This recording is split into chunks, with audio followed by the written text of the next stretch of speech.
네, 오늘 말씀의 주제는요. 세 가지 다른 간구, three different requests 라는 말씀으로 우리 같이 마가복음 5장 1절부터 20절까지 보기 원합니다.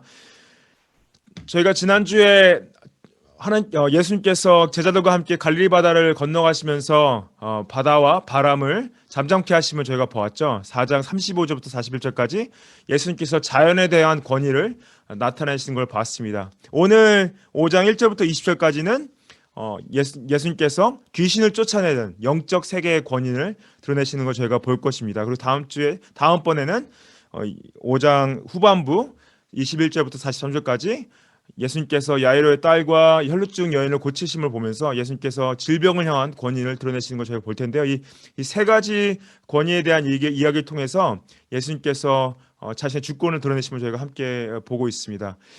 오늘 이 5장 1절부터 20절까지 말씀에 세 가지 다른 간구를 예수님께서 받으십니다. 세 가지 다른 부류의 존재들이 예수님께 나아가서 세 가지 다른 간구를 하시는데요. 예수님께서 처음 두 간구는 받아주시고요. 마지막 간구는 받아주시지 않으십니다. 우리 세 가지 간구를 통해서 예수님께서 우리에게 말씀하고 하시고자 하는 메시지를 우리가 함께 보기 원합니다. 첫 번째는 이 군대 귀신의 간구를 제가 같이 보기 원하는데요.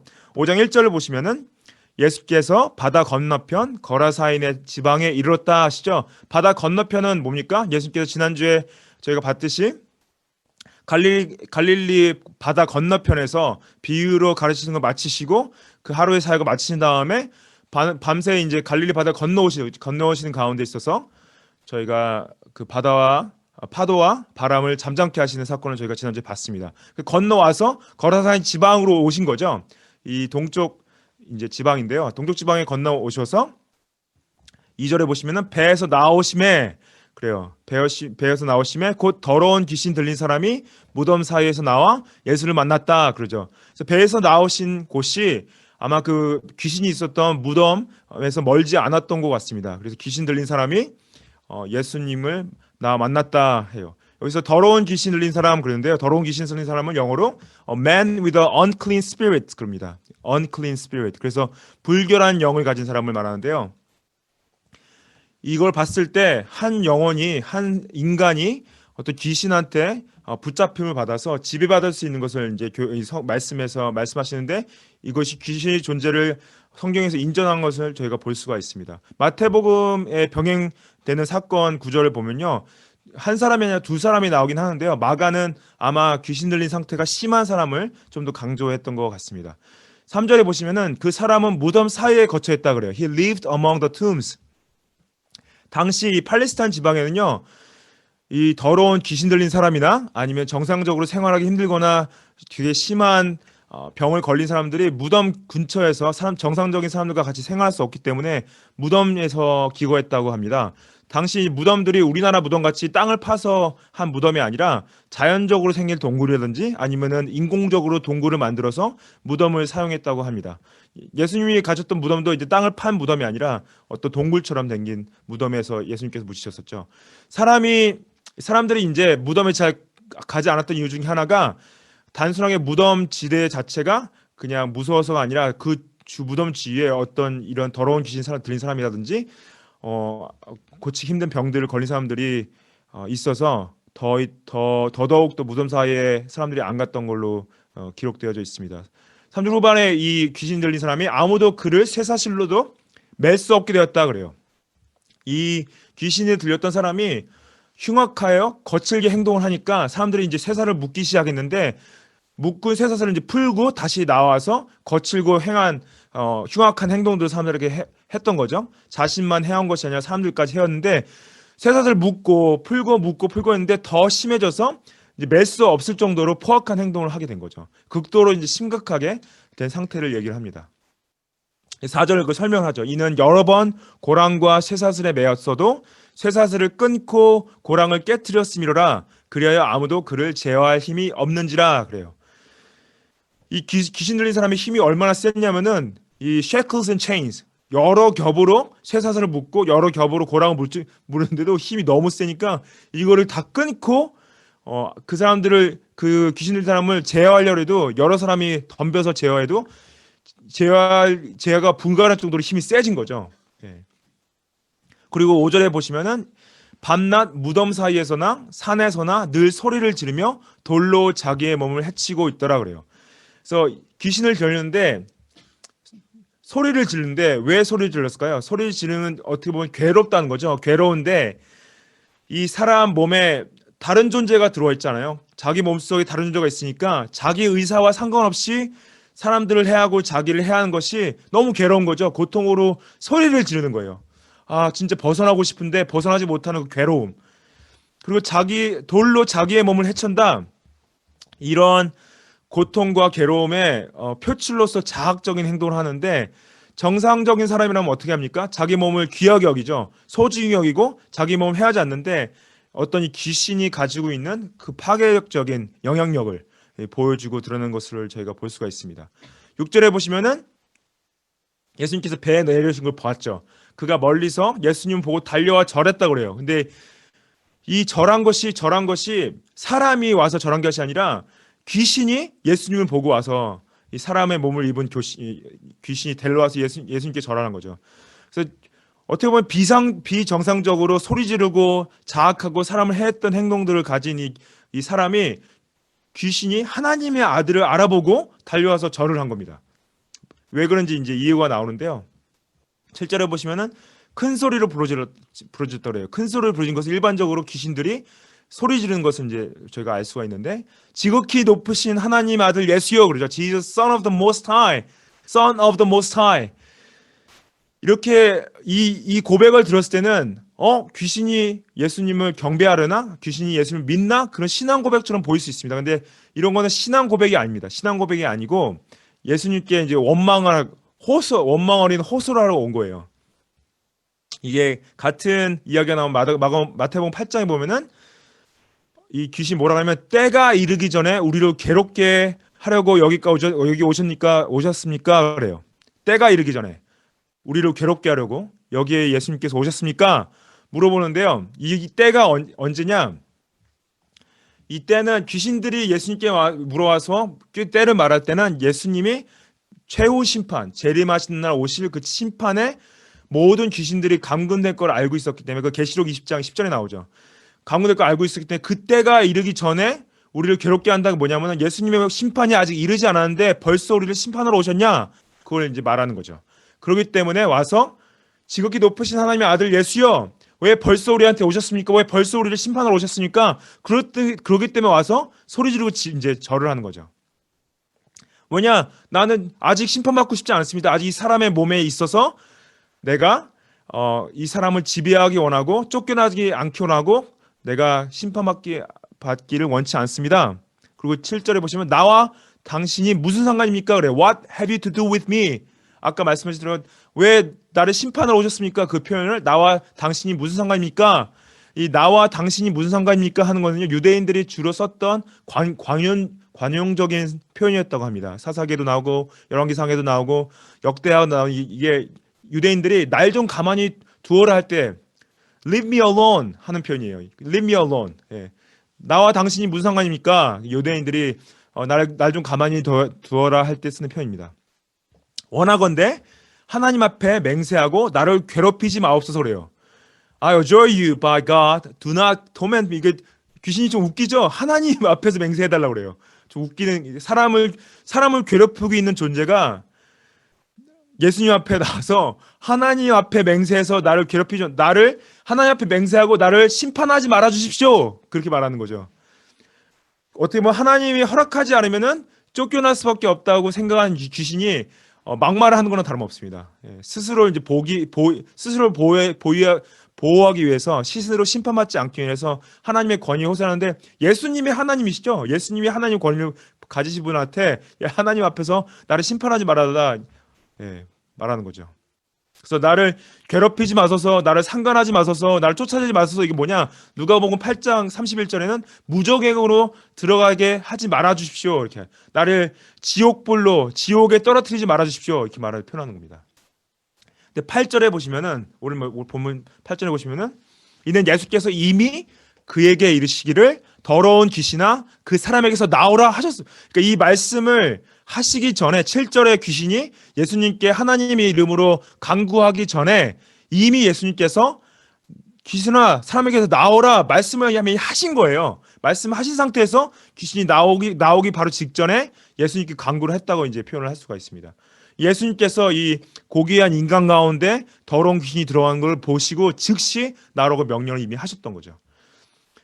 근데 9절에 이제 이 귀신이 나오기 직전에 예수님께 간청을 하니까 간구를 하니까 예수님께서 9절에서 이름을 물어보십니다. 내 이름이 무엇이냐? What is your name? 근데 이 예수님께서 이 귀신의 이름을 물어보신 것은요. 예수님께서 이들의 정체나 이름을 모르셨기 때문에 물어보신 것이 아니에요. 왜냐하면 예수님은 다 아시죠. 이 귀신 정체도 아셨고 귀신의 이름도 아셨는데 왜 물어보셨냐?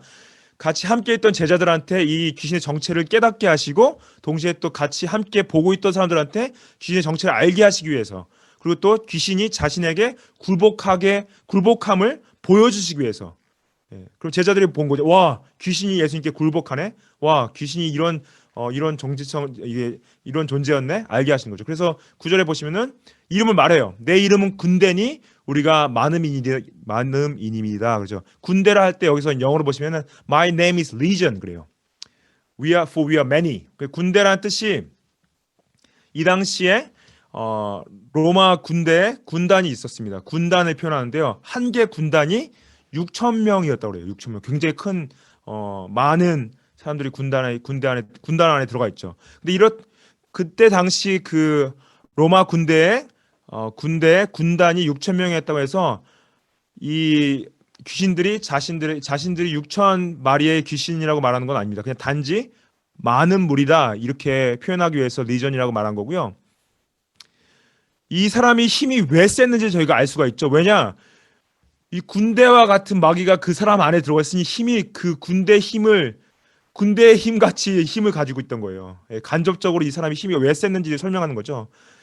그리고 이 귀신들이 얼마나 인간의 그 존엄성을 짓밟고 악하고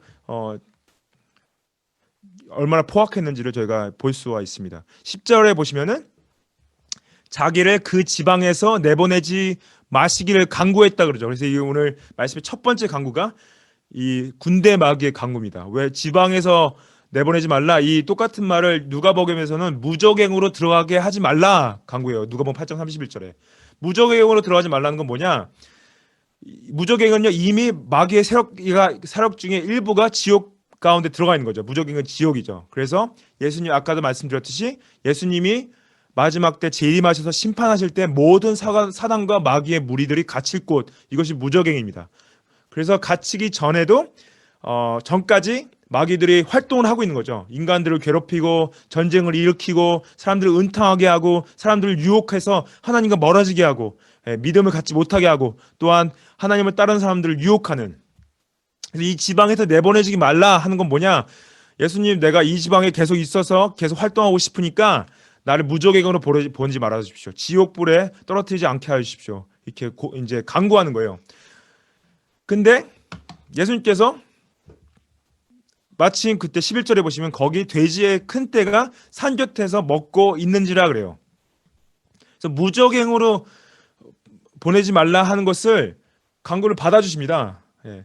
이걸 이제 이 돼지 떼를 좀 이해를 하셔야 되는데 돼지 떼는 아시죠? 레위기를 보시면은 유대인들은 돼지를 의식적으로 이제 부정했기 때문에 돼지고기를 먹지를 않았습니다. 안 됐죠. 돼지고기를 먹지 않았기 때문에 이 돼지떼가 이방인의 소유였을 가능성이 굉장히 큽니다. 예. 돼지떼가 이방인의 소유였을 가능성이 크죠. 왜냐하면 유대인들이 먹지는 않았기 때문에.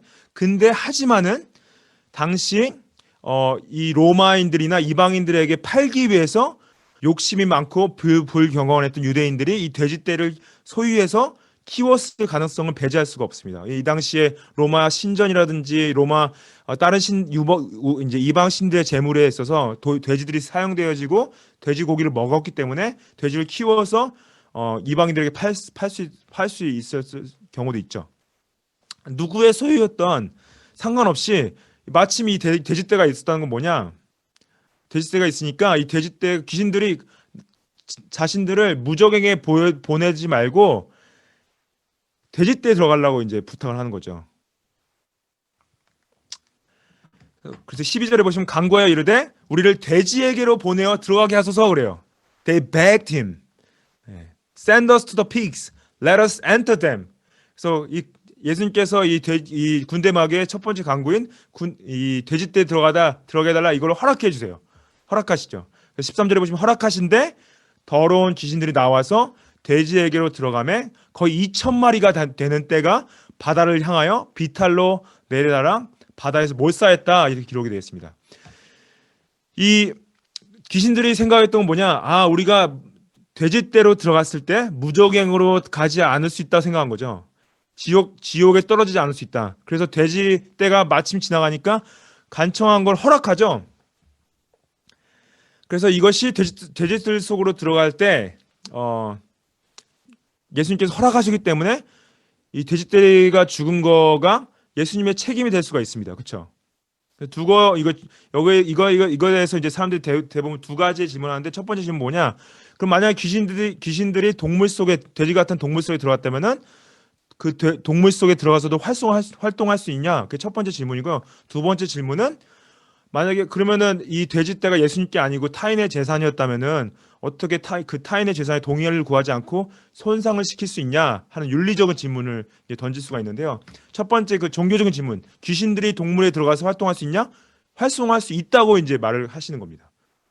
귀신이 동물을 사로잡아서 동물들을 통해서 또 사람들을 유혹하고 사람들을 타락하는 장소로 이용할 수 있다는 거죠.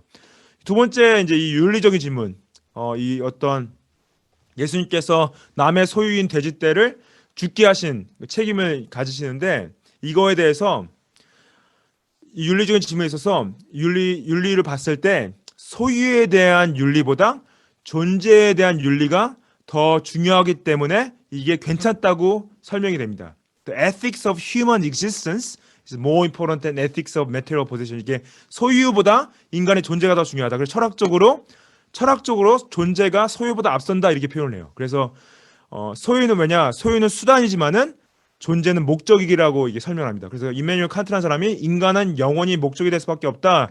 인본주의 사상에 나온 부분이 하지만은 윤리적으로 봤을 때, 철학적으로 봤을 때 소유보다 존재가 더 중요하기 때문에 돼지떼를 소유한 소유권보다 인간의 목숨을 살리는 게 더 중요하기 때문에 이게 괜찮다. 또 더 중요한 건 뭐냐? 예수님께서 물론 그 돼지떼가 인간의 소유이지만은 더 크게 봤을 때는 돼지가 궁극적으로 하나님 것이죠. 하나님 것이기 때문에 그 돼지떼가 죽는 것도 예수님께서 허락할 수 있는 부분이 있는 겁니다. 그리고 또 이제 아까 제가 설명드렸지만은 만약에 이 돼지떼가 유대인들이 어떤 불경건한 거나 욕심이나 자신의 어떤 사욕을 채우기 위해서 돼지를 기르고 있었다. 그럼 율법을 어긴 것으로 범한 죄가 하게 되기 때문에 그걸로 인해서도 문제가 되지 않을 수 있는 부분이 있는 거죠. 그리고 예수님께서 돼지떼보다 한 영혼을 더 중요하게 생각하신 거. 2,000마리라고 이 표현되어 있는 이 표현이요. 마가복음에만 나옵니다. 다른 복음서에는 2,000명이라는 표현이 안 나 있고. 그리고 또 정말 아이러니한 건 뭐냐? 돼지떼는 이 군대 귀신은 자신들이 돼지떼에 들어가면은 돼지떼 안에서 활동할 수 있다고 생각하고 이제 무적행으로 떨어지지 않겠구나 생각을 했지만은 허락은 하셨지만은 결국은 돼지떼가 물에 다 빠져 죽죠. 그러면 결국에는 귀신들이 무적행에 떨어지게 되는 거예요. 베드로후서 이제 2장 4절에 보면은 그 무적행에 대한 얘기가 나옵니다. 하나님이 범죄한 천사들을 용서하지 아니하시고 지옥에 던져 어두운 구덩이에 두어 심판 때까지 지키게 하셨다 그래요. 그래서 범죄한 천사들 그 천사였다가 하나님께 범죄한 천사들이 지옥에 던져져서 어두운 구덩이 이게 무적행인데요. 무적행에서 이제 심판 때까지 지키게 하셨다. 그래서 이 세상에서 활동하는 귀신들이 있고 또한 이미 이제 지옥에 떨어져서 이제 있는 귀신들이 있는 거죠. 사단이요 타락한 천사들인 귀신들의 두목입니다. 사단이 두목이고 귀신들이 사단의 조종을 받는 부하들인데 귀신들이 사람을 소유할 수 있지만요 굉장히 중요한 것이 있습니다. 사람들을 소유할 수 있지만은 그리스도를 믿는 크리스찬들은 소유할 수가 없습니다. 왜냐? 크리스찬들은 예수님이 소유하셨기 때문에 더 이상 귀신들이 그리스도인들은 소유할 수가 없게 됐습니다. 그래서 아시죠? 이 한국에 보면은 무당분들이 귀신에 붙잡히신 접신한 무당들이라든지 귀신을 쫓는 무당들이 그리스도인들이 왔을 때 그리스도인들이 기독교인들이 와 있다 그렇게 그런 경험들을 사람들이 많이 나눈 걸 이제 저희가 듣게 됩니다. 왜냐하면은 그리스도인들 안에 성령이 내주하시고 귀신들이 이제 성령이 내주하시는 걸 보기 때문에 그리스도인들을 알아보는 거죠. 굿하는 데라든지 어떤 제사 드린 데 왔을 때 크리스찬들이 있는 걸 알게 되는 것이죠. 이 사건에서 통해서 본 건 뭐냐? 군대 귀신의 강구를 들어주시면서 돼지떼에 들어가게 하신 거는 뭐냐면은 예수님께서 한 인간의 영혼을 중요하게 생각하신 거죠. 2천 마리의 돼지떼보다. 한 영혼을 구원하시고 한 영혼을 찾으시는 예수님의 마음. 반복적으로 나오지만은 우리가 가장 크게 아는 것은 누가복음 15장에 나오는 그 세 가지 비유 아시죠? 세 가지 비유. 잃은 양을 찾는 목자의 비유. 100마리 중에 한 마리 양을 잃으신 목자 비유. 또 잃은 드라크마를 찾는 여인의 비유. 또 세 번째 비유는 뭐예요?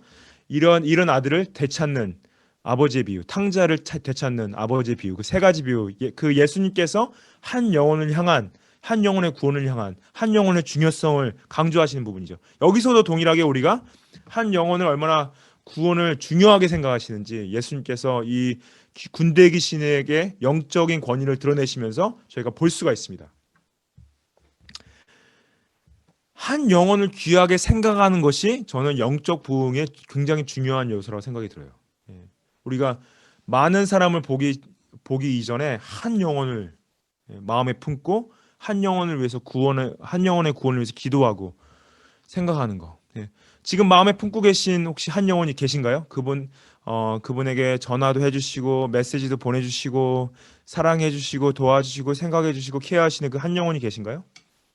예수님께서 우리에게 원하시는 건 뭐냐? 이 한 영혼의 구원에 우리가 헌신하기 원하시고 또한 그를 통해서 하나님의 구원 역사를 이루어 가시는 것을 보기 원하십니다. 우리가 이걸 기억했으면 좋겠어요. 예수님의 마음으로 한 영혼의 구원을 위해 헌신하시기를 축복합니다.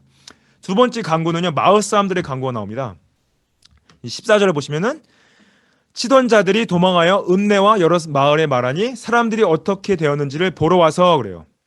치던 자들은 이제 돼지떼를 치던 자들인데 치던 자들이 도망했어요. 이 귀신들이 사람에게 한 사람에게서 나와서 2천 마리 돼지떼에 들어가는 광경을요. 물론 이제 보이지 않는 광경인데 물리적으로 어떤 느낄 수 있는 엄청난 것을 보고 무서웠던 거죠. 그리고 돼지떼가 다 물에 빠져서 죽게 되는 걸 보니까 이제 도망쳤어요. 도망쳐서 읍내와 여러 마을에 와서 한 마을이 한 여러 마을에 와서 얘기하는데 뭐냐? 돼지들이 죽은 것이 자신들의 잘못이 아니다. 예수님이 하신 것이다. 이걸 말하고 다닌 거죠. 근데 한 동네가 아니라 여러 마을에 말하고 다닌 거예요. 사람들이 이제 이 치던 자들의 말을 듣고 어떻게 되었는지 이제 보러 온다고 써 있었습니다. 돼지떼들이 죽었는지 정말 예수님께서 하셨는지 예수님께서 항의하러 온 거죠. 15절에 보시면은 예수께 이르러 그 귀신 들렸던 자, 곧 군대 귀신 집혔던 자가 옷을 입고 정신이 온전하여 앉은 것을 보고 두려워했다 그래요. 사람들이 왔어요. 근데 이 사람들이 다 알았어요. 이 귀신이 누구였는지. 왜냐하면은 다 와가지고 쇠사슬로 여러 번 묶기도 하고 자신들을 해하기도 했기 때문에 그렇게 정신이 나간 사람이 귀신 들려 정신 나간 사람이 정신이 온전하게 있고 옷을 입고 앉아 있는 것을 보고 두려워했다 그러죠. 그리고 또 더 뭐가 두려웠겠습니까? 물에 빠져 둥둥 떠 있는 2천 마리의 돼지떼를 본 거죠. 그래서 16절에 이제 이 사람들이 이에 귀신 들렸던 자가 당한 것과 돼지의 일을 본 자들이 그들에게 알렸다 그런 거죠.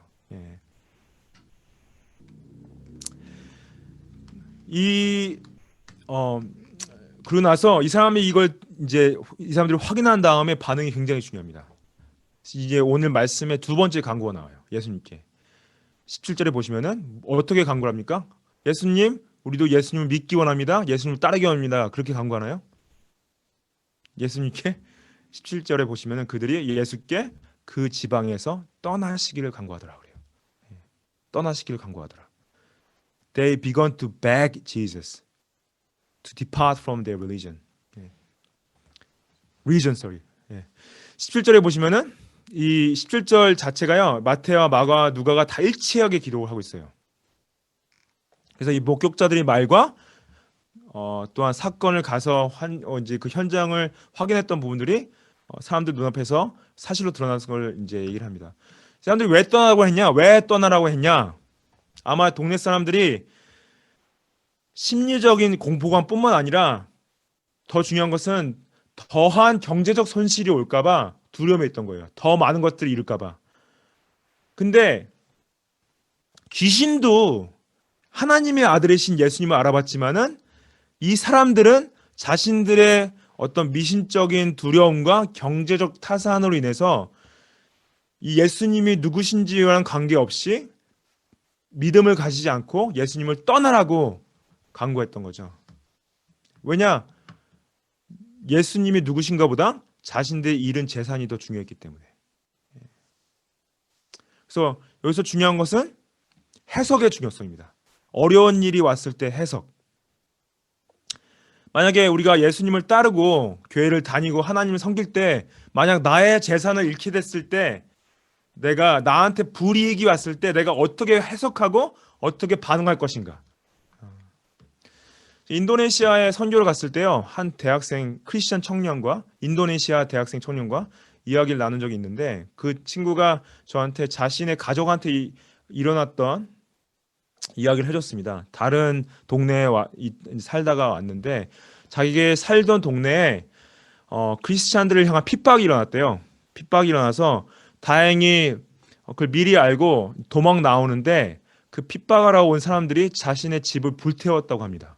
그래서 도망을 하면서 도망하는 가운데 멀리서 자신의 집이 불타는 걸 봤대요. 제가 그 얘기를 이제 듣는데 너무 아무렇지도 않게 얘기를 하는 거예요. 그래서 제가 물어봤어요. 그 진짜 억울하지? 너 집이 탔는데 집이 불태워지고 살던 데서 쫓겨났는데 억울하지 않았냐? 하나님이 야속하지 않았냐? 어떻게 계속 예수님을 믿을 생각을 했냐? 그러니까 그 청년이 저한테 물론 슬펐다, 물론 괴로웠다. 하지만 자신을 구원하신 예수님의 은혜가 크고 이 믿음이 더 중요한데 그런 슬픔과 어려움들을 감당할 수 있다. 이렇게 얘기를 하는데 제가 진짜 큰 도전을 받았습니다. 왜냐하면 그 어려움과 고난을요, 이 청년은 예수님을 향한 더 굳건한 믿음을 세우는데 해석을 했다는 거죠. 이 마을 사람들은 뭐였어요? 자신의 재산을 더 잃을까봐 예수님을 떠나라고 간구하신 거죠.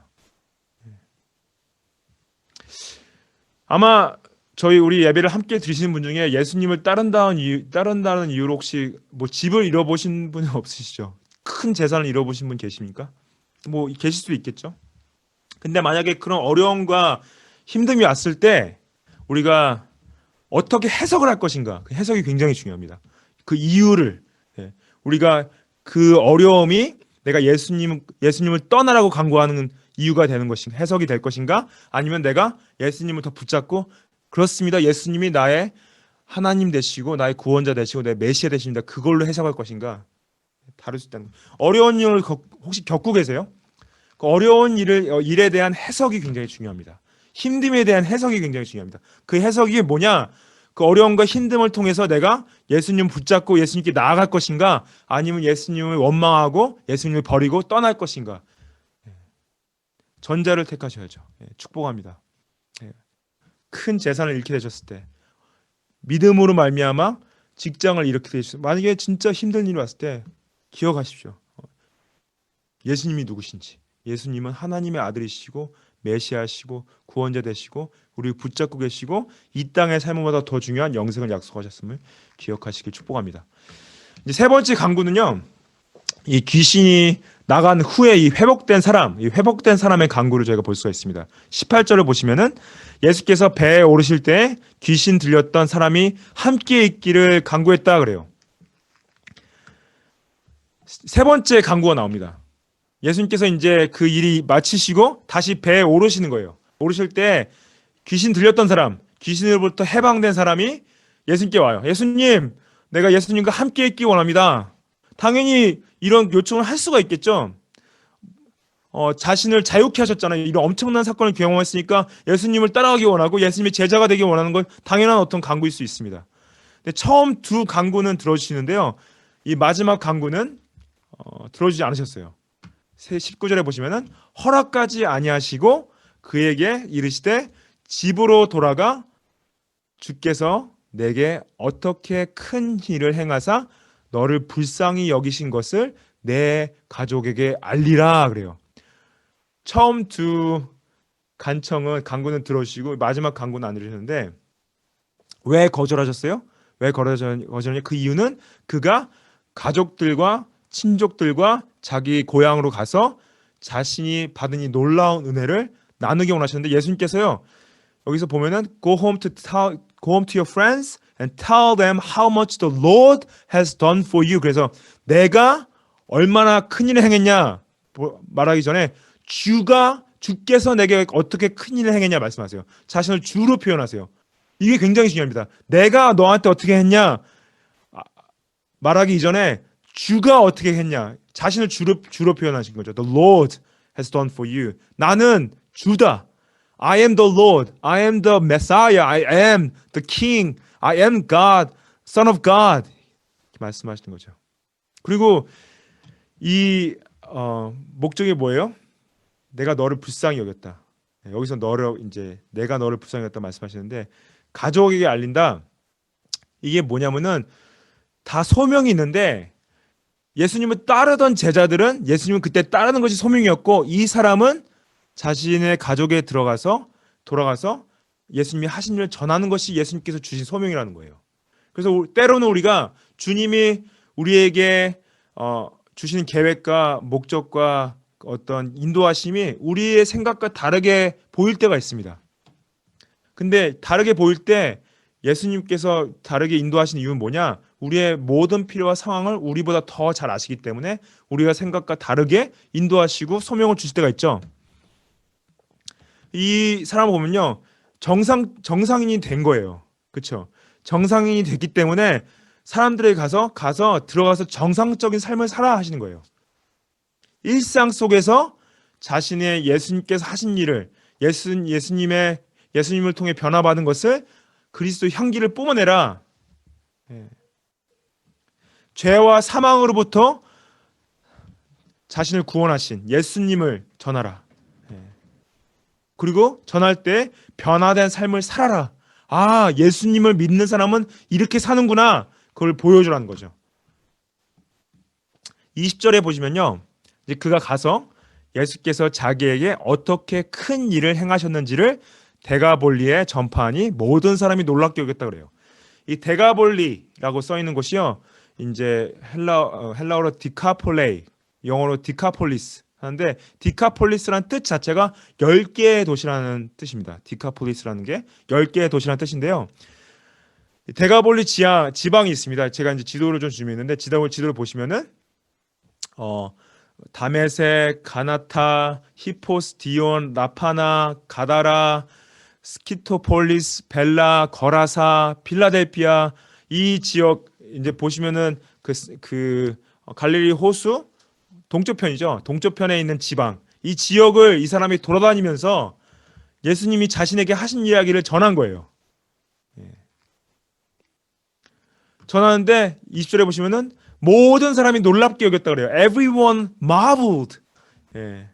뭐냐? 귀신으로부터 자유케 된 사람이 이 증언이 당연히 놀랄 수밖에 없죠. 그리고 중요한 것은 이 이야기의 주인공이 귀신도 아니고 자신도 아니고 예수님이라는 거예요. 예수님이 자신한테 하신 큰 일을 전파했다. He went away, began to proclaim in Decapolis how much Jesus had done for him, how much the Lord has done for him.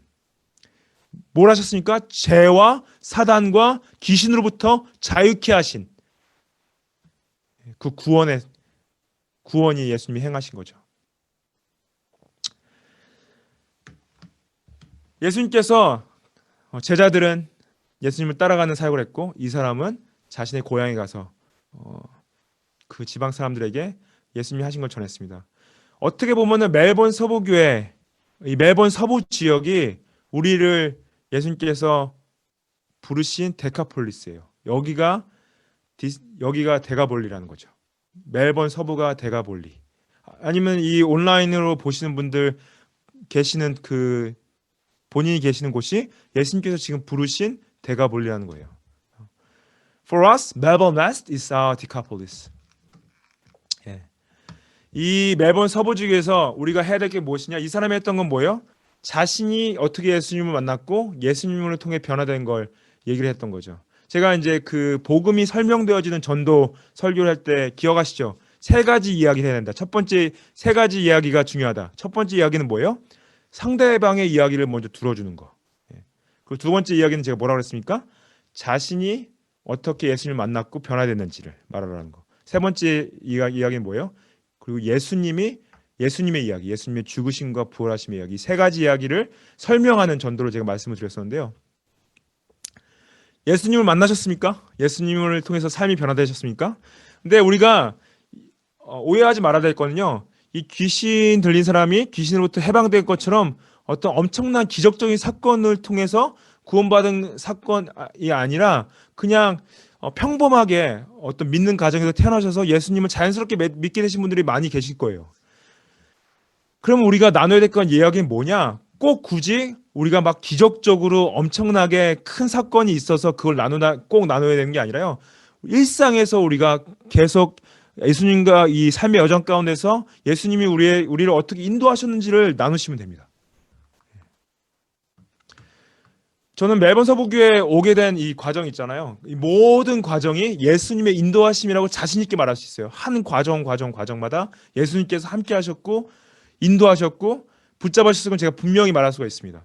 오늘 제가 그 공동의회를 위해서 이제 목회자 리포트를 작성하면서 진짜 하나님이 어떻게 매 순간 함께 하셨고 인도하셨는지가 너무 분명한 거예요. 나 같은 죄인을 어떻게 주님의 복음을 증거하는 목회자로 사용하시는지 정말 말도 안 되는 거죠. 정말 주님의 은혜가 이렇게 부족하고 어리석은 저를 예수님께서 사용하시는 건 진짜 말이 안 되는 거죠. 예. 여러분들도 예수님께서 여러분들 삶 가운데서 행하신 일들 기억하시지 않습니까? 그게 꼭 막 이런 큰 기적적인 일이 아닐지라도 우리가 분명히 볼 수가 있어요. 예수님께서 어떻게 우리를 구원해 오시고 구원하셨고 구원을 이루어 가시는지를 제가 나눌 수가 있습니다. 우리가 축복합니다. 예. 그 이야기 예수님께서 나를 변화시키시고 일상에서 어떻게 인도하시고 구원해 가시는지를 나누시기를 축복합니다. 우리가 군대 귀신의 강구를 통해서 예수님께서 얼마나 한 영혼의 구원을 중요하게 생각하신 줄 봤어요. 그 마을 사람들의 강구를 통해서 같은 사건이지만은 그 어려움과 힘든 그 이름을 어떻게 다르게 해석할 수 있는지를 제가 봤습니다. 그 해석이 중요한 거죠. 예수님 만나고 구원받는 것이 더 중요한 거. 예. 그리고 또 이 회복된 사람의 강구를 통해서 예수님께서 다른 사람들을 각자의 부르심 가운데서 부르심을 통해서 그 소명을 이루어 가시는 것을 저희가 보았습니다. 우리가 이 말씀 가운데서 우리가 각자에게 주신 말씀들 붙잡고 함께 나아가서 같이 기도하시겠습니다. 제가 같이 기도하겠습니다.